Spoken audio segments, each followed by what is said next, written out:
ച്ചവനെ ഒരു ചരിത്രം ഞാൻ പറയുകയാ. ഖുർആനോദി വിട പറഞ്ഞു പോയ ഒരു സ്വഹാബിയുടെ ചരിത്രമാണോ? ഖുർആനോദി വിട പറഞ്ഞു പോയ, ഖുർആനോദി ഷഹീദായി വിട പറഞ്ഞു പോയ ഒരു ഖലീഫയുടെ ചരിത്രമാ. എല്ലാ വെള്ളിയാഴ്ച ദിവസങ്ങളിലോ 4 ഖലീഫമാരുടെ പേര് പറയുമല്ലോ. സയ്യിദുനാ ഉസ്മാൻ ഇബ്നു അഫ്ഫാൻ. ഉസ്മാൻ തങ്ങളുടെ പേര് പറയുമ്പോ റളിയല്ലാഹു അൻഹു വന്ന് ആവേശത്തോടെ പറയുന്നവരോട് പറയുകയാ, ഉസ്മാൻ തങ്ങളാരോ, ഉസ്മാൻ തങ്ങളുടെ ജീവിതം എങ്ങനോ, ഉസ്മാൻ തങ്ങളുടെ ചരിത്രം എങ്ങനോ. ഉസ്മാൻ തങ്ങളെന്റെ പ്രിയമുള്ളവര് ഒരിക്കലതാ ഒരു പള്ളിക്കാട്ടിലൂടെ നടന്നു പോകുകയാ. പള്ളിക്കാട്ടിലൂടെ നടന്നു പോകുമ്പോ ഉസ്മാൻ തങ്ങള് ഒരു ഖബറിന്റെ ചാരയെത്തുമ്പോ ഉസ്മാൻ തങ്ങൾ കരയുകയാ, ഉസ്മാൻ തങ്ങൾ വീഴുകയാ, ഉസ്മാൻ തങ്ങൾ കരയുകയാ. സഹാബത്തിന്റെ പ്രിയമുള്ളവര് ഓടി വരികയാ. ഉസ്മാൻ തങ്ങളോട് ചോദിക്കുകയാ, എന്തിനാ കരയുന്നത്, എന്തിനാ സങ്കടപ്പെടുന്നത്, എന്തിനാ വിരഹിക്കുന്നത്, എന്തിനാ വേദനിക്കുന്നത് എന്നതോ ഉസ്മാൻ തങ്ങളോട് ചോദിക്കുമ്പോ ഉസ്മാൻ തങ്ങൾ പറയുകയാ, സഹാബാ, ഞാനെങ്ങാനം മരിച്ചു കഴിഞ്ഞോ, ഞാനെങ്ങാനം വിട പറഞ്ഞു കഴിഞ്ഞോ, എന്റെ ജനാസയുണ്ടല്ലോ ഈ ഖബറിലേക്ക് ഇറക്കി വെച്ച് കഴിഞ്ഞോ, ഞാൻ തനിച്ചാണ് സഹാബോ. കൂട്ടുകാരില്ല, കൂടപ്പറപ്പീങ്ങളില്ല, അയൽവാസികളില്ല, കൂട്ടുകാരില്ല, പ്രജകളില്ല എന്ന് പറഞ്ഞുകൊണ്ട് ഉസ്മാൻ തങ്ങള് പടച്ചവനെ കരഞ്ഞെന്ന് പറയുമ്പോ ഉസ്മാൻ തങ്ങളെന്റെ പ്രിയമുള്ളവര് ഇസ്ലാമിന്റെ ഖലീഫയുണ്ടല്ലോ ആകുകയാ. ഉസ്മാൻ തങ്ങള് ഖലീഫയാകുമ്പോ ഉസ്മാൻ തങ്ങളെ കൊല്ലോ ഊരി പിടിച്ച കടാരയെടുത്തുകൊണ്ട് ശത്രുക്കളെന്റെ പ്രിയമുള്ളവരെ കടന്നു വരികയാ. ഉസ്മാൻ തങ്ങളെ കൊല്ലോ ഊരി പിടിച്ച കടാരയെടുത്തുകൊണ്ട് ശത്രുക്കളെന്റെ പ്രിയമുള്ളവരെ കടന്നു വരികയാ. ഇത് കാണുന്നതാരാ? ഉസ്മാൻ തങ്ങളുടെ ഭാര്യ. ഉസ്മാൻ തങ്ങളുടെ ഭാര്യയുണ്ടല്ലോ വീടിന്റെ വാതിലതാ അടച്ചിടുകയാ. അല്ലാഹുവോട് കരഞ്ഞുകൊണ്ട് ദുആ ചെയ്യുകയാ, അല്ലാ സഹായിക്കടേ, അല്ലാ രക്ഷിക്കടേ, അല്ലാ ഭർത്താവിനെ കാക്കണേ, അല്ലാ. ഉസ്മാൻ തങ്ങളുടെ ഭാര്യതാ കരയുമ്പോ ഉസ്മാൻ തങ്ങൾ പതറിയില്ല, ഉസ്മാൻ തങ്ങൾ കരഞ്ഞില്ല, ഉസ്മാൻ തങ്ങൾ വിറങ്ങലിച്ചില്ല. ഉസ്മാൻ തങ്ങള് സുന്നത്ത് നോമ്പ് നോറ്റുകയാ. പടച്ചവരെ മഗ്രിബിന്റെ സമയമാകുമ്പോ നോമ്പ് തുറക്കാ, ഭക്ഷണമില്ല. 2ാമത്തെ ദിവസം അതാ കടന്നു വരികയാ. പടച്ചവനെ നോമ്പെടുക്കുകയാ.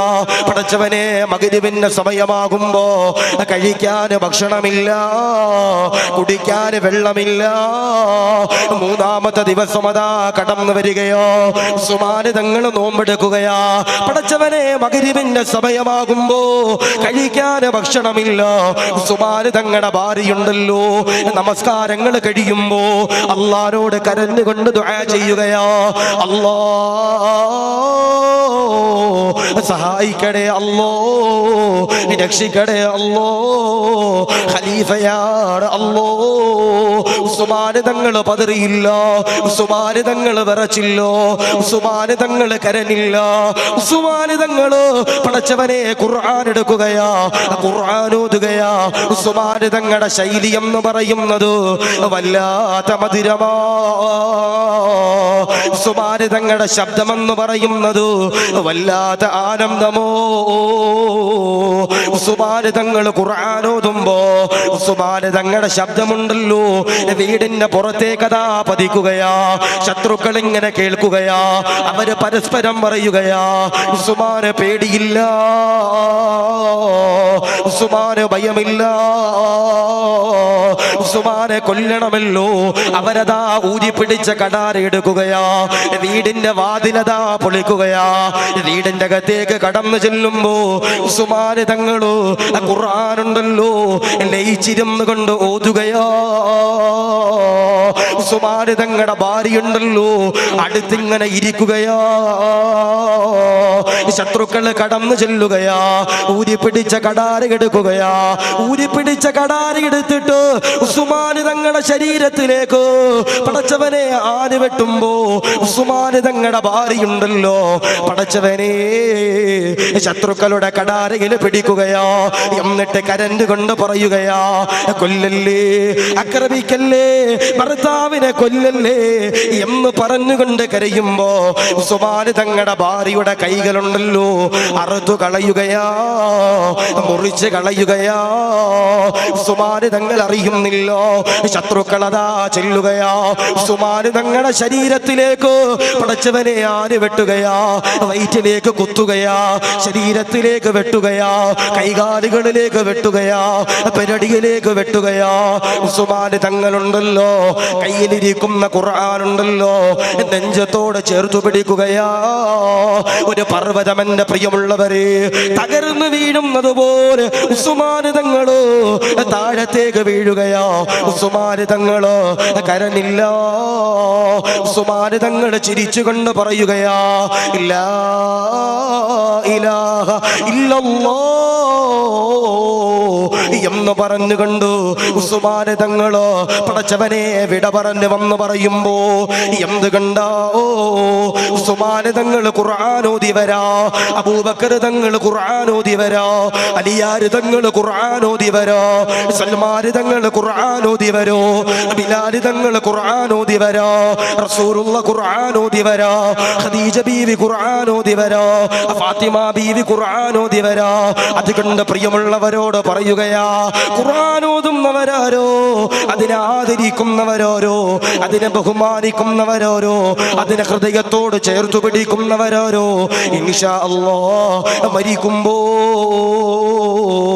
അവസാനം നന്നാക്കി മരിക്കാൻ കഴിയുമെന്ന് നബിയുനാ മുഹമ്മദ് മുസ്തഫ സല്ലല്ലാഹു അലൈഹി വസല്ലം മരിക്കുന്ന സമയത്ത് ലാ ഇലാഹ ഇല്ലല്ലാഹ് ചൊല്ലി മരിക്കാനുള്ള ആദ്യത്തെ ഗുണം എന്ന് പറയുന്നത് റസൂലുള്ളാഹ് പറയാ, ഖുർആൻ ഇഖ്ലാസോടെ ഓതുന്നവരാരാ അവര് മരിക്കുമ്പോ ഈമാനോടെ മരിക്കുമെന്ന് നബിയുനാ മുഹമ്മദ് മുസ്തഫ സല്ലല്ലാഹു അലൈഹി വസല്ലം. ഞാൻ ചോദിക്കട്ടെ, റമളാൻ മാസം കഴിഞ്ഞു, ആ റമളാൻ മാസത്തിൽ എത്ര ഖത്മുകൾ നമ്മൾ വാശിയോടെ ഓതിയവരാ? ആ റമളാൻ കഴിഞ്ഞിട്ട് നമ്മളിൽ എത്ര പേരുണ്ട് പ്രിയപ്പെട്ടവരെ ഒരു ഖത്മെങ്കിലും ഓതി? എത്ര പേരുള്ള? ഇനി ഒരു ഖത്മ് ഓതണ്ട, ഒരു യാസീനെങ്കിലും റമളാൻ കഴിഞ്ഞിട്ട് നേരെ ജുവയിരുന്ന് ഓതി എത്ര പേര് നമ്മുടെ കൂട്ടത്തിലുണ്ട്? അല്ലാഹു ഈമാൻ നൽകട്ടെ, അല്ലാഹു കാത്തിരിക്കുമാറാവട്ടെ. ഞാൻ നിങ്ങളോട് സ്നേഹത്തിൽ പറയാ, ഇത് വെക്കേഷൻ സമയ, സ്കൂളില്ലാത്ത സമയ, മദ്രസകൾ അൽഹംദുലില്ലാഹ് കൂടുതൽ സമയം അൽഹംദുലില്ലാഹ് അൽഹംദുലില്ലാഹ് പ്രവർത്തിക്കുന്ന സമയ. അവിടെ ഖുർആൻ പഠിപ്പിക്കുമ്പോ, അവിടെ ഹിഫ്ള് പഠിപ്പിക്കുമ്പോ, അവിടെ എന്റെ പ്രിയപ്പെട്ടവരെ ഇൽമു പഠിപ്പിക്കുമ്പോ അവിടെ വന്ന് നമ്മുടെ മക്കളെ ചേർക്കാനുള്ളൊരു ഒരു തന്റെ ഇടം നമുക്ക് വേണം. ഇപ്പൊ ചില വാപ്പമാർ ഇറങ്ങിയിട്ടുണ്ട്, ചില ഉമ്മമാരും ഇറങ്ങിയിട്ടുണ്ട്. സ്കൂൾ അവധിയല്ലേ ഉസ്താദെ, അതുകൊണ്ട് 2 മാസം മദ്രസ കൊണ്ട് പൂട്ടാം. എന്താ പറയാ, 2 മാസം സ്കൂൾ അവധിയല്ലേ ഉസ്താദെ, അതുകൊണ്ട് മദ്രസയും കൂടി കൂട്ടാ ഉസ്താദെ എന്ന് പറയുന്ന വെളിവില്ലാത്ത ചില മാതാപിതാക്കൾ ഇന്ന് നമ്മുടെ നാട്ടിലുണ്ടാകും. അല്ലാഹു കാത്തിരിക്കുമാറാവട്ടെ.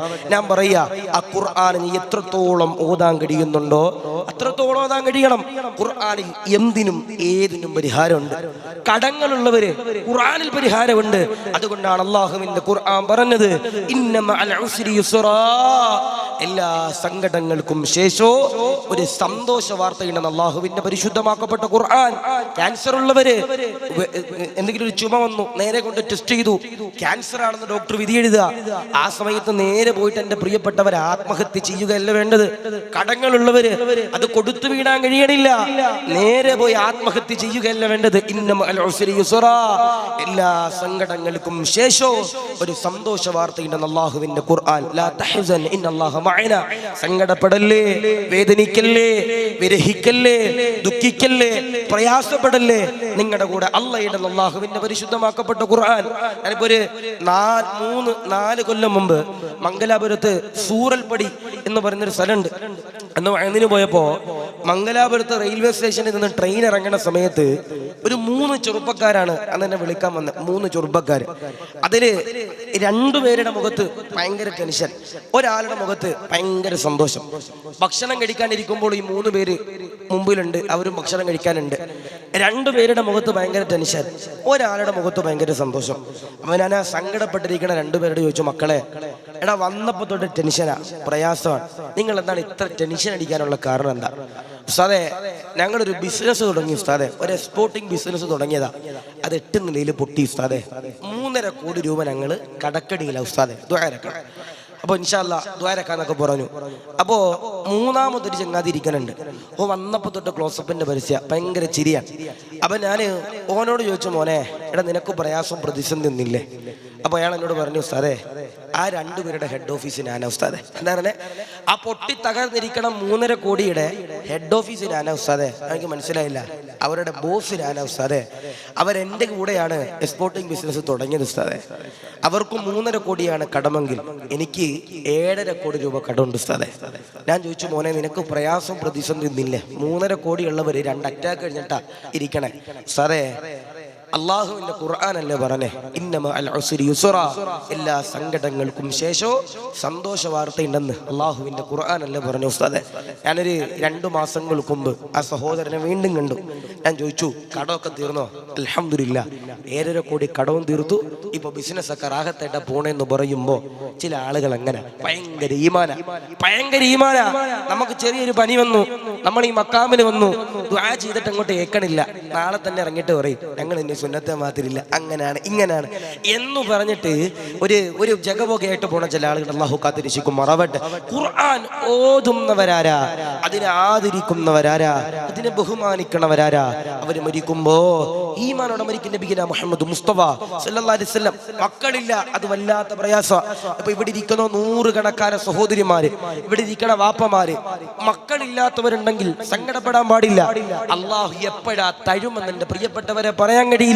മലപ്പുറം ജില്ലയില് താനൂർ എന്ന് പറയുന്ന ഒരു സ്ഥലമുണ്ട്. ഒരു സഹോദരൻ എപ്പോഴും വിളിച്ചിട്ട് പറയും, ഉസ്താദേ കല്യാണം കഴിഞ്ഞിട്ട് 10 കൊല്ലമായി മക്കളില്ല. 11ാമത്തെ കൊല്ലമായപ്പോ എന്നെ വിളിച്ചിട്ട് പറഞ്ഞു, ഉസ്താദേ അൽഹംദുലില്ലാ സുമ്മ അൽഹംദുലില്ലാ ഭാര്യ ഗർഭിണിയായി ഉസ്താദേ. ദ്വാരന്നു. ഒരു മാസത്തിന് ശേഷം ഈ സഹോദരൻ വീണ്ടും എന്നെ വിളിച്ചിട്ട് പറഞ്ഞു, ഉസ്താദേ അൽഹംദുലില്ലാ സുമ്മ അൽഹംദുലില്ലാ എന്റെ ഭാര്യക്ക് ഒരു സന്തോഷ വാർത്തയും കൂടി ഉണ്ട് ഉസ്താദേ. എന്താ? 10 കൊല്ലമായിട്ട് എന്റെ ഭാര്യ പ്രസവിച്ചില്ല, ഗർഭിണിയായില്ല. 11ാമത്തെ കൊല്ലമായപ്പോൾ എൻ്റെ ഭാര്യ ഗർഭിണിയായി. അതും സ്കാൻ ചെയ്തപ്പോൾ വയറ്റിൽ ഡബിളാ ഉസ്താദേ, ഇരട്ട കുട്ടികളാ ഉസ്താദേ. അതാ അള്ളാഹ് 10 കൊല്ലമായിട്ട് അള്ളാഹു മക്കളെ കൊടുത്തില്ല. 11ാമത്തെ കൊല്ലമായപ്പോൾ ഭാര്യ ഗർഭിണിയായി, അതും വയറ്റിൽ 2 എണ്ണമാ. അള്ളാഹു കാത്തിരിക്കും മറവട്ടെ, ലഹീമ നൽകും മറവട്ടെ. മക്കളെ കൊണ്ട് പ്രയാസപ്പെടുന്നവര്, മക്കള് കഞ്ചാവിനും കള്ളിനും അടിമയായവര്, നിങ്ങളൊന്ന് ആലോചിച്ച് നോക്കിയേ. നമ്മുടെ മക്കളൊക്കെ ഈ സിനിമ കണ്ട് ഹറാമിലൂടെ എൻ്റെ പ്രിയപ്പെട്ടവരെ ജീവിതം കൊണ്ടുപോവാ. ഇപ്പൊ ഈ ഒരു 2-3 ദിവസത്തെ വാർത്തകളൊന്നും എടുത്തു നോക്കിയാൽ എല്ലായിടത്തും കാണാൻ കഴിയും. സിനിമക്കാര് ഫുള്ളും കഞ്ചാവ, സിനിമക്കാര് മൊത്തം MDMA ആണ്, സിനിമക്കാര് മൊത്തം കള്ളാണ്.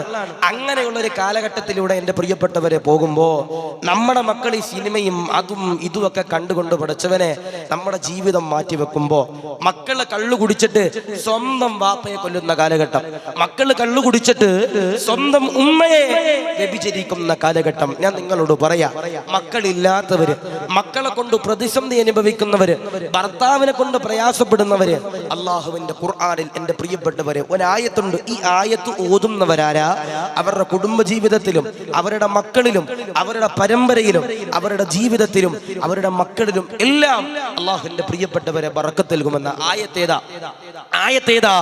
അള്ളാഹുവിന്റെ പരിശുദ്ധമാക്കപ്പെട്ട ഖുർആനിലൂടെ അല്ലാഹ് യഥാ പറയുകയാ. ആയത്തേതാ? ദുആയേതാ? ഉസ്താദേ 5 കൊല്ലമായല്ലോ, ഉസ്താദേ 7 കൊല്ലമായല്ലോ, ഉസ്താദേ 15 കൊല്ലമായല്ലോ, ഉസ്താദേ ഭർത്താവ് ശരിയല്ലോ, ഉസ്താദേ നല്ലൊരു ഭാര്യയെ ലഭിക്കാൻ വേണ്ടി ദുആ ചെയ്യുമോ എന്ന് പറയുന്നവരോട് പറയുകയാ. അള്ളാഹുവിന്റെ ഖുർആനിലൂടെ അല്ലാഹ് യഥാ പറയുകയാ. ആയത്തേതാ? ദുആയേതാ? എഴുതിയെടുക്കാൻ കഴിയുന്നവരതാ എഴുതിയെടുത്തോ. ചോദിച്ചു പഠിക്കാൻ പറ്റുന്നവര് പഠിച്ചോ, റെക്കോർഡ് ചെയ്ത് പഠിക്കാൻ പറ്റുന്നവര് പഠിച്ചോ. ആയത്തേതാ? 6000-ഓളം ആയത്തുകളുള്ള അള്ളാഹുവിന്റെ ഖുർആനോ, 25ഓളം പ്രവാചകന്മാരുടെ ചരിത്രങ്ങളുള്ളോ, ഒരുപാട് കഥകളുള്ളോ, ഒരുപാട് വിധികളുള്ളോ അള്ളാഹുവിന്റെ ഖുർആൻ പറയുകയോ. റബ്ബനാ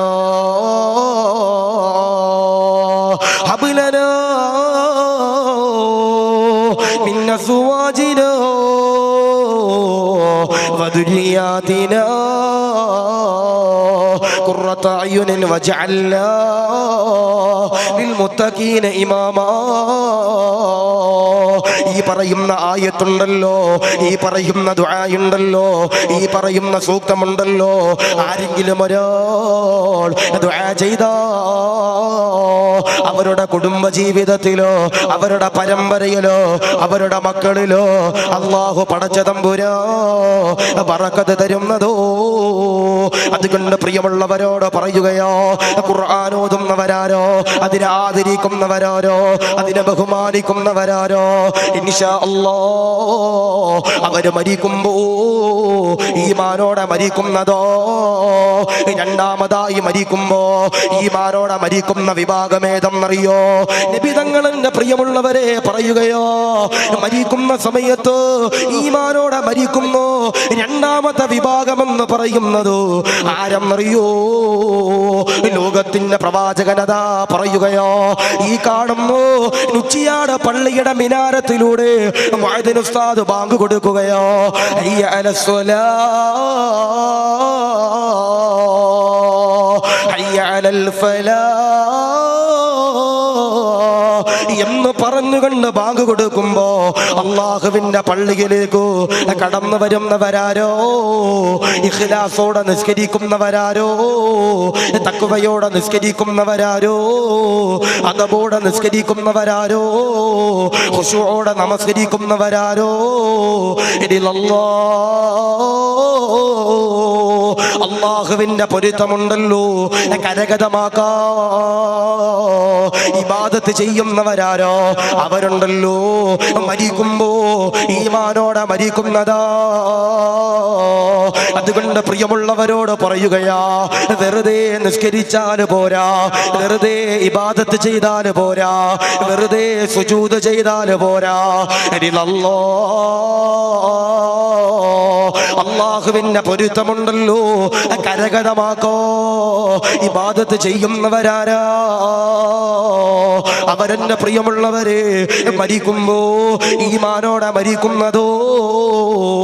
അതുകൊണ്ട് പ്രിയമുള്ളവരോട് പറയുകയാ, അള്ളാഹുവിന്റെ ഖുർആന് പറയുകയോ, അള്ളാഹുവിന്റെ ഖുർആന് പറയുകയോ, ഫവൈലുൽ ലിൽ മുസല്ലി, നമസ്കരിക്കുന്നവർക്ക് എന്റെ പ്രിയമുള്ളവരെ വൈലെന്ന് പറയുന്ന നരകമോ, നമസ്കരിക്കുന്നവർക്ക് വൈലെന്ന് പറയുന്ന നരകമോ. എന്തിനാ വൈലെന്ന് പറയുന്ന നരകോ? നമസ്കരിക്കുന്നവർക്ക് വൈലെന്ന് പറയുന്ന നരകമുണ്ടല്ലോ. എന്തിനെന്നറിയോ? ചില ആളുകളുണ്ട് പ്രിയമുള്ളവര്, അവരാളുകൾ കാണാ, അവര് നമസ്കരിക്കുന്നവരോ, അവര് നമസ്കരിക്കുന്നവര് എന്തെങ്കിലും ഒരു സ്ഥാനമാനങ്ങൾക്ക് വേണ്ടിയോ, അവരല്ലാഹുവിനെ പേടിയില്ലാത്തവരോ, അവരല്ലാഹുവിന്റെ പൊരുത്തമുണ്ടല്ലോ കരഗതമാക്കാതെ നിസ്കരിക്കുന്നവരോ പാടില്ലോ, പാടില്ലോ, പാടില്ലോ. ഇഖ്ലാസോടെ ഇബാദത്ത് ചെയ്യുന്നവരുണ്ടല്ലോ ഇൻഷാ അല്ലാഹ് മരിക്കുമ്പോ ഈമാനോടെ മരിക്കുന്ന രണ്ടാമത്തെ വിഭാഗമെന്ന് നബിയുനാ മുഹമ്മദ് മുസ്തഫ സല്ലല്ലാഹു അലൈഹി വസല്ലം. വെറുതെ നിസ്കരിച്ചാല് പോരാ, അള്ളാഹുവിന്റെ പള്ളിയിൽ നിന്ന് ബാങ്ക് കൊടുക്കുമ്പോ ആ പള്ളിയിലേക്ക് കടന്നു വന്നിട്ട് ഇഖ്ലാസോടെ അദബോടെ തഖ്വയോടെ നിസ്കരിക്കുന്നവരാരാ അവര് മരിക്കുമ്പോ ലാ ഇലാഹ ഇല്ലല്ലാഹ് ചൊല്ലി മരിക്കുന്ന രണ്ടാമത്തെ ഗുണമെന്ന് നബിയുനാ മുഹമ്മദ് മുസ്തഫ സല്ലല്ലാഹു അലൈഹി വസല്ലം. ചില ആളുകളുണ്ട്, റബ്ബേ ഇപ്പൊ റമളാൻ കഴിഞ്ഞു, ഞാൻ ചോദിക്കട്ടെ, റമളാനിൽ എത്ര പേരുണ്ട് ക്ലോക്ക് നോക്കി സമയം നോക്കി നിസ്കരിച്ച് എത്ര പേര് നമ്മുടെ കൂട്ടത്തിലുണ്ട്? തറാവീഹിന് പള്ളി വരും. ആദ്യത്തെ റമളാനില് ഇപ്പൊ കഴിഞ്ഞ റമളാനിലെ ആദ്യത്തെ ദിവസം തറാവീഹ് കഴിഞ്ഞിട്ട് നമ്മുടെ ഈ സ്റ്റെപ്പിലോട്ട് ഇറങ്ങി നിന്നിട്ട് എത്ര പേര് ക്ലോക്ക് നോക്കിയിട്ടുണ്ടാവും? 9:30 മണിയായി തറാവീഹ് കഴിഞ്ഞിട്ട്. ഇനി നാളെ ഏതെങ്കിലും പള്ളിയിൽ 9:15 തിരികെ അവിടെ പോവാ. അങ്ങനെ കരുതി എത്ര പേരാളെ പാടില്ല. നമസ്കരിക്കുന്ന സമയത്ത് ഇഖ്ലാസോടെ എന്റെ പ്രിയപ്പെട്ടവരെ നിസ്കരിക്കാൻ കഴിയണം. ഞാൻ ചോദിക്കട്ടെ, നമ്മുടെ കൂട്ടത്തിൽ എത്ര പേരുണ്ട് അള്ളാന്റെ പള്ളിയിൽ പോകുമ്പോ നല്ല വസ്ത്രം ധരിച്ചു പോണ എത്ര പേര് നമ്മുടെ പള്ളിയിലുണ്ട്? ഇന്ന് മിക്ക ആളുകളും റബ്ബേ പള്ളി പോണത് കണ്ട ചന്തേ പോണ പോലെ അള്ളാഹു കാത്തിരിക്കട്ടെ, അള്ളാഹു ഈമാൻ നൽകുമാറാവട്ടെ. വെള്ള വസ്ത്രം വെള്ളിയാഴ്ചയെങ്കിലും ഇവിടെ ഇരിക്കണ പ്രിയപ്പെട്ടവരോട് പറയാ, വെള്ള വസ്ത്രം വെള്ളിയാഴ്ചയെങ്കിലും അള്ളാന്റെ പള്ളിയിൽ പോകുമ്പോ ഇടാൻ കഴിയണം. നമ്മൾ വെള്ളം ഇടാൻ പറഞ്ഞാൽ ഇവർക്കൊക്കെ ഒരു ചിന്തയുണ്ട്. മൂല്യമാർക്കും തങ്ങന്മാർക്കും മുത്തലിമീങ്ങൾക്കും മയ്യത്തിനുമാണ് ഈ വെള്ള വസ്ത്രം എന്നാ ചിന്തിച്ചിരിക്കണേ. അള്ളാഹു കാത്തിരിച്ചുമാറാവട്ടെ.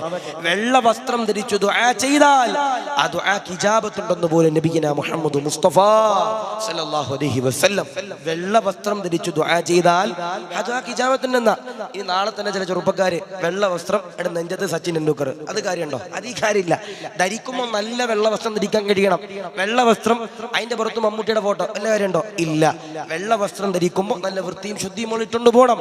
ആ വെള്ള വസ്ത്രം ധരിച്ചുകൊണ്ട് ദുആ ചെയ്താൽ ആ ദുആക്ക് ഇജാബത്തുണ്ടെന്ന് പോലെ നബിയിന മുഹമ്മദ് മുസ്തഫ സല്ലല്ലാഹു അലൈഹി വസല്ലം. അല്ലാഹു കബൂലാക്കട്ടെ, അല്ലാഹു സ്വീകരിക്കുമാറാവട്ടെ, അല്ലാഹു റാഹത്തിലേക്ക് അനുഗ്രഹിക്കുമാറാവട്ടെ. ഇൻഷാ അല്ലാഹ് ഞാൻ പേഴ്സ് എടുത്തില്ല. ഇവിടെ ഇല്ല. എല്ലാവരുടെ ഭാഗത്ത് ഇൻഷാ അല്ലാഹ് ബക്കറ്റ് വരണുണ്ട്. എല്ലാവരും ആത്മാർത്ഥമായിട്ട് ഇൻഷാ അല്ലാഹ് കൊടുക്കുക. അല്ലാഹു കബൂലാക്കട്ടെ, അല്ലാഹു സ്വീകരിക്കുമാറാവട്ടെ. ഉസ്താദെ എല്ലാ ദിവസവും അയലല്ല ഉസ്താദെ ഞങ്ങൾ തന്നെ കൊടുക്കണ്ടേ? പിന്നെ ഞങ്ങൾ കൊടുക്കുക, എല്ലാവരും കൊടുക്കണം ഇൻഷാ അല്ലാഹ്. എല്ലാവരും കൊടുത്താലേ അൽഹംദുലില്ലാഹ് നമ്മുടെ കാര്യങ്ങളൊക്കെ മുമ്പോട്ട് പോകും. അല്ലാഹു റാഹത്തിലേക്ക് അനുഗ്രഹിക്കുമാറാവട്ടെ, അല്ലാഹു സ്വീകരിക്കുമാറാവട്ടെ. അതാ പറയണേ, വെള്ള വസ്ത്രം ധരിച്ചു ദുആ ചെയ്താൽ ആ ദുആക്ക് ഇജാബത്ത് എന്നാ. ഞാൻ ചോദിക്കട്ടെ, ഇവിടെ ഇരിക്കണ എത്ര ഉമ്മമാരുണ്ട് ഈ കഴിഞ്ഞ റമളാനിൽ പുതിയ നിസ്കാര കുപ്പായം വാങ്ങിച്ച എത്ര പേര് നമ്മുടെ കൂട്ടത്തിലുണ്ട്? നമ്മൾ പുതിയ ബർദ എടുത്തു, പുതിയ ഷാൾ എടുത്തു, പുതിയ നൈറ്റി എടുത്തു, പുതിയ ചുരിദാർ എടുത്തു. നമ്മളിൽ എത്ര പേര് പുതിയ നിസ്കാര കുപ്പായം വാങ്ങിച്ച എത്ര പേരാണല്ലേ? ഇപ്പോഴും ചില ദാത്താമാർ നിസ്കാര കുപ്പായം കണ്ടു കഴിഞ്ഞാൽ ലൈഫ് ഇൻഷുറൻസ് എടുക്കേണ്ട അവസ്ഥയാണ്. കാരണം എന്താ? ചില ഉമ്മമാർ നിസ്കാര കുപ്പായം റബ്ബേ ഈ കൈയിന്റെ കഫിന്റെ ഭാഗമൊക്കെ വുളു എടുത്ത് നനഞ്ഞിട്ട് തുരുമ്പടിച്ച് കരിമ്പനടിച്ച് ഓട്ട വീണിട്ടുണ്ടാവും. ഭർത്താവ് വന്നിട്ട് പറയും, ഈ നിസ്കാര കുപ്പായം നമുക്കൊന്നും മാറ്റില്ലേ, ഇനിയും 10 കൊല്ലം ഓടും മച്ചാന്ന് പറയുന്ന കാലഘട്ടം. അള്ളാഹു കാത്തിരിക്കുമാറാവട്ടെ. നമസ്കരിക്കുന്ന സമയത്ത് ഇഖ്ലാസോടെ നമസ്കരിക്കുന്നവരാരാ? അവര് മരിക്കുമ്പോ ലാ ഇലാഹ ഇല്ലല്ലാഹ് ചൊല്ലി മരിക്കുന്ന രണ്ടാമത്തെ വിഭാഗം എന്ന് നബിയിന മുഹമ്മദ് മുസ്തഫ സല്ലല്ലാഹു അലൈഹി വസല്ലം. ഇപ്പൊ ഇവിടെ ഇരിക്കുന്ന സഹോദരി സഹോദരന്മാരില് ഓപ്പറേഷൻ കഴിഞ്ഞ ഒരുപാട് പേരുണ്ടാവും. ഉണ്ടാവൂലേ? ഉണ്ടാവും. ഇപ്പൊ സിസേറിയൻ കഴിഞ്ഞ സഹോദരിമാരെ ഞാൻ നിങ്ങളോട് പറയാ, ഈ സിസേറിയൻ ചെയ്യുന്നതിന്റെ തൊട്ടു മുമ്പ് ഈ ഡോക്ടർമാര് നിങ്ങളുടെ നടുവില് അനസ്തേഷ്യയുടെ മരുന്ന് കുത്തിവെക്കൂലേ? സിസേറിയൻ ആണെങ്കിൽ കുത്തിവെക്കും. അല്ലാഹുവേ, ഈ മരുന്ന് എന്തിനാ കുത്തിവെക്കണേ? ഈ സിസേറിയൻ ചെയ്യുന്നതിന് തൊട്ടും അനസ്തേഷ്യയുടെ മരുന്ന് കുത്തിവെച്ച് കഴിഞ്ഞാൽ നമുക്ക് പിന്നെ ബോധം നഷ്ടപ്പെടും. ബോധം നഷ്ടപ്പെട്ട് കഴിഞ്ഞാൽ നമുക്ക് പിന്നെ വേദന എടുക്കോ? മുറിച്ചു കഴിഞ്ഞാൽ വേദന എടുക്കൂല. ഇപ്പൊ ഇവിടെ ഇരിക്കണ വാപ്പമാര്, നിങ്ങൾക്ക് ചെറിയൊരു ബ്ലോക്ക് വന്നു, ഹോസ്പിറ്റലിൽ ചെന്നപ്പോ അത് മുറിച്ചു മാറ്റണം, അത് ശരിയാക്കണം. ഡോക്ടർമാർ ആദ്യം എന്ത് ചെയ്യും? അനസ്തേഷ്യയുടെ മരുന്ന് കുത്തിവെക്കും. എന്നിട്ട് എന്ത് ചെയ്യും?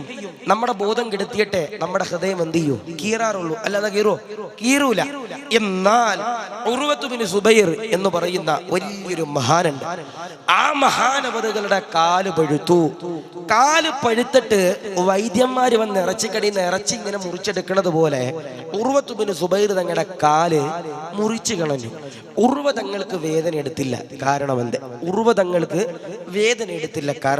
ഇപ്പൊ ഇവിടെ ഇരിക്കണ എന്റെ പ്രിയപ്പെട്ട സഹോദരങ്ങൾ, നിസ്കരിക്കാൻ മടിയുള്ളവരുണ്ടെങ്കിൽ കേൾക്കണം.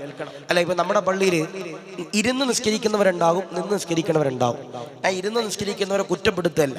എന്നാൽ റമളാൻ മാസത്തിൽ മാത്രം ഇരുന്ന് നിസ്കരിക്കുന്ന ചില ആളുകൾ നമ്മുടെ കൂട്ടത്തിലുണ്ടാവും. അല്ലാഹു കാത്തിരിക്കട്ടെ.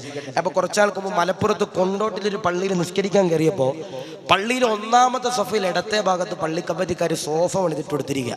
അതിനടുത്ത മോദിനോട് ചോദിച്ചു, എന്നെ ഉസ്താദേ ഇവിടെ ഈ സോഫ ഇങ്ങനെ പണിതിട്ടിരിക്കണേ? വേറെ ഒന്നുമില്ല, ഇവിടെ കസേര നിസ്കാരക്കാർ കൂടുതലും ഉസ്താദേ ഈ നിസ്കരിച്ചിട്ട് പള്ളിയുടെ മെഹ്റാബിൽ കൊണ്ടിടും. അവർക്കൊരു ബോധമൊന്നുമില്ല, എവിടെ കൊണ്ടിടുന്നൊരു ബോധമൊന്നുമില്ല.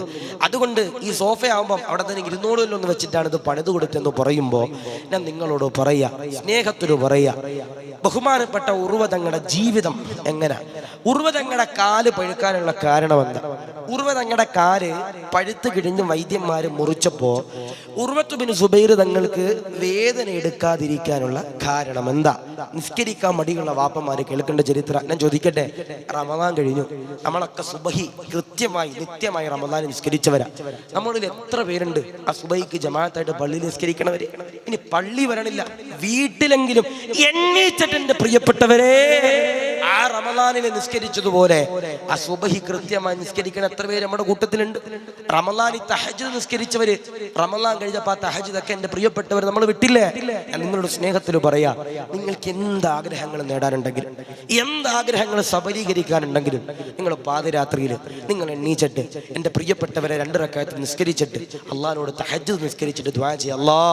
അല്ലാഹു ഈ പാതിരാത്രിയിൽ എല്ലാവരും ഉറങ്ങുമ്പോൾ നിങ്ങൾ കരഞ്ഞ് നിസ്കരിച്ച് ദുആ ചെയ്യുകയാണല്ല, എൻ്റെ പ്രതിസന്ധികളും പ്രയാസങ്ങളും വേദനകളും നൊമ്പരങ്ങളുമെല്ലാം നീ മാറ്റി തരണേ അല്ലാ എന്ന് പറഞ്ഞ് എൻ്റെ പ്രിയപ്പെട്ടവർ ദുആ ചെയ്യാൻ കഴിയണം. നമ്മൾ തഹജ്ജുദ് കണ്ടിട്ട് പോലും ഉണ്ടാവില്ല. ഇപ്പൊ റമളാൻ മാസത്തിൽ പോലും തഹജ്ജുദ് ഒന്നും നിസ്കരിക്കാത്ത എത്ര പേരാളെ? റമളാൻ മാസത്തിൽ കൃത്യമായി നമ്മൾ ഭക്ഷണം കഴിക്കാൻ അത്താഴം കഴിക്കാൻ എണ്ണീക്കും. അതിന് കുറച്ചൊരു 10 മിനിറ്റും കൂടെ മുമ്പ് എണ്ണീച്ച് കഴിയാൻ നമുക്ക് ആ തഹജ്ജുദ് എൻ്റെ പ്രിയപ്പെട്ടവരെ കിട്ടൂലേ? നമ്മളെ കയ്യിലൊന്നും സമയമില്ല. അള്ളാഹു കാത്തിരിക്കട്ടെ, ഈമാൻ നൽകുമാറാവട്ടെ. ആരാ ഉർവതങ്ങളാരാ? ഉർവത്ത് ബിൻ സുബൈർ തങ്ങളാരാ? ഞാൻ ചോദിക്കട്ടെ, മദീന കണ്ടവരുണ്ടെങ്കിൽ ഒന്ന് കൈപൊക്കിയപ്പ. മദീന കണ്ടവര് ഒരുപാട് പേര് കണ്ടവരാ. ഞാൻ ചോദിക്കട്ടെ, ആ മദീനത്ത് ചെല്ലപ്പോ ഉർവത്ത് ബിൻ സുബൈർ തങ്ങളെ കൊട്ടാരങ്ങൾ കണ്ടവരുണ്ടെങ്കിൽ ഒന്ന് കൈപൊക്കിയപ്പ. ആരിലുണ്ടോ ഉർവ തങ്ങളുടെ കൊട്ടാരം കണ്ടവര്? ആരുമില്ല. അള്ളാഹു കാണാൻ അള്ളാഹു സൗഭാഗ്യം നൽകി അനുഗ്രഹിക്കുമാറാവട്ടെ. നമുക്കിപ്പോ മദീനത്ത് ചെന്ന് കഴിഞ്ഞാൽ നമുക്കത് അങ്ങനെ കാണാൻ കഴിയില്ല. അവിടെ പ്രത്യേകം നമ്മൾ ടാക്സിയൊക്കെ എടുത്ത് പോയാൽ മാത്രം. ഇപ്പോൾ എൻ്റെ ഒരു സുഹൃത്തുണ്ട് ഇവിടെ, സവാദിയമാനി എന്ന് പറയും. അപ്പോൾ അവിടെ കുറേ ഉസ്താദ്മാരൊക്കെ ഉണ്ട്, ടാക്സി ഓടിക്കുന്ന ഉസ്താദ്മാർ.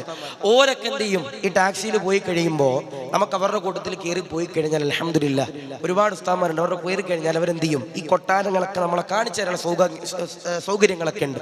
അള്ളാഹു കാണാൻ അള്ളാഹു സൗഭാഗ്യം നൽകുമാറാവട്ടെ. ആരാ ഉർവത്ത് ബിൻ സുബൈർ തങ്ങൾ? ആരാ ഉർവ തങ്ങളെ കാല് പഴുക്കാനുള്ള കാരണം എന്താ? കാല് പഴുത്തപ്പോ, കാല് മുറിച്ചു കളഞ്ഞപ്പോ ഉർവ തങ്ങൾക്ക് വേദന എടുത്തില്ല. എന്തേ?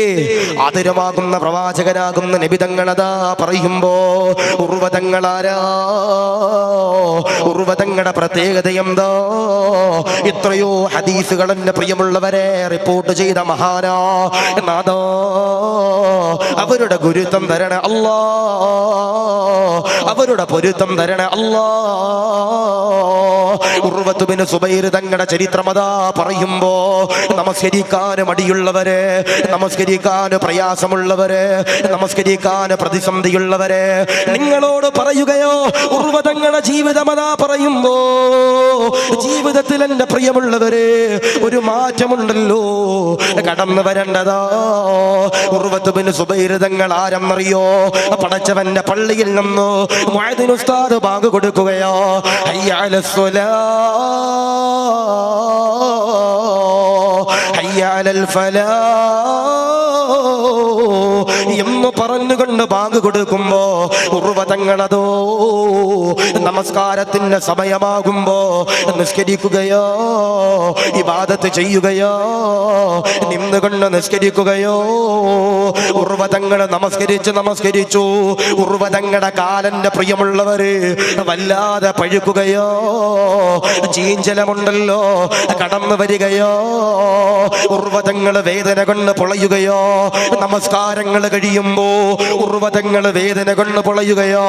ഉർവ തങ്ങള് താങ്ങാതെ കഴിയാതെ കരയുമ്പോ ഉർവ തങ്ങളുടെ മക്കളുണ്ടല്ലോ വൈദ്യന്മാരുടെ ചാരത്തേക്ക് ചെല്ലുകയോ, വൈദ്യന്മാരോട് പരാതി പറയുകയോ, വൈദ്യന്മാരെ കടന്നു വരികയോ, ഉർവ തങ്ങളുടെ കാല് പരിശോധിക്കുകയോ, ഉർവ തങ്ങളോട് ചോദിക്കുകയോ, ഉർവ തങ്ങളെ കാല് മുറിച്ച് കളയണമല്ലോ, അനുവാദമാണോ, സമ്മതമാണോ, വല്ലാത്ത ദുരിതമോ? ഉർവ തങ്ങൾ വൈദ്യന്മാരോട് പറയുകയോ, അനുവാദമല്ലോ, സമ്മതമല്ലോ. ഉർവ തങ്ങൾ വൈദ്യന്മാരോട് പറയുകയോ, കൈ തന്നതല്ലോ, കാല് തന്നതല്ലോ, ആഫിയത്ത് തന്നതല്ലോ, ദീർഘായുസ് തന്നതല്ലോ, രോഗങ്ങൾ തന്നതല്ലോ, അതെടുത്തു മാറ്റാൻ കഴിവുള്ളവനുണ്ടല്ലോ അല്ലോ.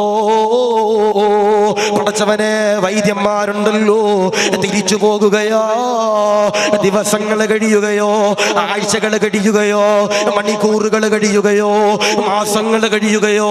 ഉർവ ഉർവതങ്ങള് വീണ്ടും എന്റെ പ്രിയമുള്ളവരെ നിന്നുകൊണ്ട് നമസ്കരിക്കുകയോ, നമസ്കരിച്ചു കാലുണ്ടല്ലോ നീര് വരികയോ,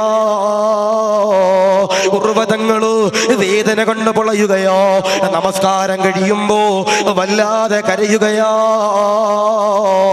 ഉർവതങ്ങളുടെ മക്കളുണ്ടല്ലോ വൈദ്യന്മാരുടെ ചാരത്തേക്ക് രണ്ടാമത്തെ തവണയുണ്ടല്ലോ കടന്നു ചെല്ലുകയോ, വൈദ്യന്മാരോ കടന്നു വരികയോ, ഉർവതങ്ങളോട് പറയുകയോ, ഉർവതങ്ങള് കാല് മുറിച്ച് കളഞ്ഞില്ലെങ്കിലോ വല്ലാതെ അപകടമോ. ഈ കാലിലുള്ള പഴുപ്പുകളുണ്ടല്ലോ തലച്ചോറിലേക്ക് പടരുന്നതോ അവയവങ്ങളിലേക്ക് പടരുന്നതോ, അങ്ങനെ അതോ പടർന്നു കഴിഞ്ഞോ നമസ്കരിക്കാൻ കഴിയൂല, ഇബാദത്ത് ചെയ്യാൻ കഴിയൂല, സുജൂദ് ചെയ്യാൻ കഴിയൂല. ഉർവതങ്ങളോട് പറയുമ്പോ ഉർവതങ്ങളതാ മറുപടി പറയുകയോ, മുറിച്ചുകൊള്ളുക, അറുത്തുകൊള്ളുക, നമസ്കരിക്കണമല്ലോ, സുജൂദ് ചെയ്യണമല്ലോ, ഇബാദത്ത് ചെയ്യണമല്ലോ. വൈദ്യന്മാരോട് പടച്ചവനെ പറയുമ്പോ വൈദ്യന്മാര് പറയുകയാ, കാല് മുറിക്കുമ്പോ വേദനയെടുക്കും ഞങ്ങളെ, വേദനയെടുക്കും ഞങ്ങള്, കാല് മുറിച്ച് കളയുമ്പോ വേദന താങ്ങാൻ കഴിയൂല, കാല് മുറിച്ച് കളയുമ്പോ വേദന സഹിക്കാൻ കഴിയൂല. ഉർവതങ്ങളോട് പറയുകയാ, ഒരു മാർഗം പറഞ്ഞു തരാ, കാല് മുറിക്കുമ്പോ വേദന എടുക്കാതിരിക്കോ, ഒരു മാർഗം പറഞ്ഞു തരാ. വൈദ്യന്മാരോട് ചോദിക്കുകയാ, എന്താണ് മാർഗമെന്തോ, കാല് മുറിക്കുമ്പോ വേദന എടുക്കാതിരിക്കാനുള്ളോ മാർഗമെന്തോ എന്നതോ പടച്ചവനെ പറയുമ്പോ വൈദ്യന്മാര് പറയുകയോ, സുബ്ഹാനല്ലോ, ഒരു കോപ്പ വീര്യം കൂടിയ കള്ളോ, ഒരു കോപ്പ വീര്യം കൂടിയ കൊള്ളു, ഒരു കോപ്പ കള്ളുണ്ടല്ലോ നിങ്ങളുടെ കയ്യിലേക്ക് തരാമല്ലോ, ഈ കള്ള് കുടിച്ചോ ബോധം നഷ്ടപ്പെടുന്നതോ. ആ ബോധം നഷ്ടപ്പെടുമ്പോ നിങ്ങളുടെ കാല് മുറിക്കുമ്പോ വേദന എടുക്കൂല തങ്ങളെ. കള്ളു കുടിക്കണമെന്ന് പറയുമ്പോ വൈദ്യന്മാര് കള്ളു കുടിക്കണമെന്ന് പറയുമ്പോ സുബ്ഹാനല്ലോ, മഅദല്ലോ, ഉർവതങ്ങൾ പറയുകയാ, ഇല്ല ഇല്ല, കള്ള് കുടിക്കാൻ പാടില്ല, കള്ള് അനുവദനീയമല്ലല്ലോ, കള്ള് നിഷിദ്ധമാണല്ലോ, കള്ള് ഹറാമാണല്ലോ, കള്ള് ഹലാലല്ലല്ലോ, കുടിക്കാ പാടില്ലോ. വൈദ്യന്മാര് അത്ഭുതപ്പെട്ടുകൊണ്ട് ചോദിക്കുകയോ, പിന്നെങ്ങനാ തങ്ങള് കള്ളു കുടിക്കാതെ കാല് മുറിക്കുന്നത് എങ്ങനാണ് തങ്ങളെ? വൈദ്യന്മാര് പറയുമ്പോ ഉർവതങ്ങള് മറുപടി കൊടുക്കുകയോ, നമസ്കരിക്കുമ്പോ കാല് മുറിച്ചു കൊള്ളുക, ഇബാദത്ത് ചെയ്യുമ്പോ നിസ്കരിക്കുമ്പോ എന്റെ കാല് മുറിച്ചു കൊള്ളുക. വൈദ്യന്മാര് പടച്ചവരെ അത്ഭുതപ്പെടുകയോ, സുബ്ഹാനല്ലോ, ഉർവതങ്ങളതോ ഒന്നുവെടുക്കുകയോ, കിബിലയ്ക്ക് മുന്നിടുകയോ, 2 റക്അത്ത് നിസ്കരിക്കാൻ കൈകെട്ടുകയോ, പടച്ചവനെ വജ്ജഹത്ത് ഓതുകയോ, പടച്ചവനെ ഫാത്തിഹ ഓതുകയോ. നരകത്തിന്റെ അദാബുകളെ കുറിച്ചു പറയുന്ന ആയത്തുകളുണ്ടല്ലോ, ഉർവതങ്ങളതോ ഓതുമ്പോ വൈദ്യന്മാരെ കടാരയെടുക്കുകയോ, ഉർവതങ്ങളുടെ കാലുണ്ടല്ലോ വൈദ്യന്മാര് മുറിച്ചു കളയുകയോ, ഉർവതങ്ങളുടെ കാലു വൈദ്യന്മാർ അറുത്തു കളയുകയോ, ചോര വരികയോ, രക്തം വരികയോ, ചീഞ്ചലം വരികയോ. ഉർവതങ്ങളു ഒരു ഉറുമ്പ് കടിക്കുന്ന വേദന പോലും എടുത്തില്ലോ. എന്തുകൊണ്ടോ ഉർവതങ്ങളു നമസ്കരിക്കുമ്പോ കുടുംബത്തിന്റെ ചിന്തയില്ലോ, രോഗത്തിന്റെ ചിന്തയില്ലോ, കുടുംബത്തിന്റെ ചിന്തയില്ലോ, കച്ചവടത്തിന്റെ ചിന്തയില്ലോ, ലാഭത്തിന്റെ ചിന്തയില്ലോ. ഉർവതങ്ങളു അല്ലോ അല്ലോ അല്ലോ എന്നുള്ള എന്നുള്ള ചിന്തയാണ് പ്രിയമുള്ളവര്. അതാണ് നമസ്കാരമെന്ന് പറയുന്നത്. ഉമർ തങ്ങള് പടച്ചവനെ കുത്തേറ്റ സമയത്ത് ആ നമസ്കാരത്തിലായിരുന്നല്ലോ.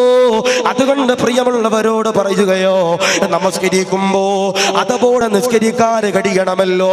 ഇബാദത്ത് ചെയ്യുമ്പോ തഖ്വയോടെ നിസ്കരിക്കാൻ കഴിയണമല്ലോ. എന്നാ മരിക്കുമ്പോ ഈമാനോടെ മരിക്കുന്നു.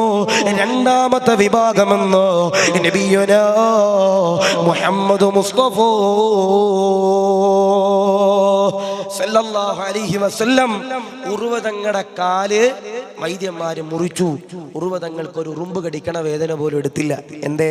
ഉറുവതങ്ങൾ നിസ്കരിക്കണ സമയത്തായിരുന്നു. നമ്മളാണേലോ നമ്മളെങ്ങാനും നിസ്കരിക്കണ സമയത്ത് നമ്മുടെ തോളത്തിരിക്കണ കൊതുകിനെ എങ്ങാനും പണില്ല ഹത്തീബ് തട്ടിയാൽ ഹത്തീബിനെ തട്ടിയത് മാറ്റേ ഓർമ്മ ഉണ്ടാവും. മിഹ്റാബ് ഇരിക്കണ വാലെടുത്ത് നമ്മൾ തിരിച്ചു വിട്ട് അള്ളാഹു കാത്തിരിക്കട്ടെ, അള്ളാഹീമ നൽകുമാറാവട്ടെ. നമസ്കരിക്കണ സമയത്ത് ഇഖ്ലാസോടെ നിസ്കരിക്കാൻ കഴിയണം. നമസ്കാരം നിലനിർത്തണം.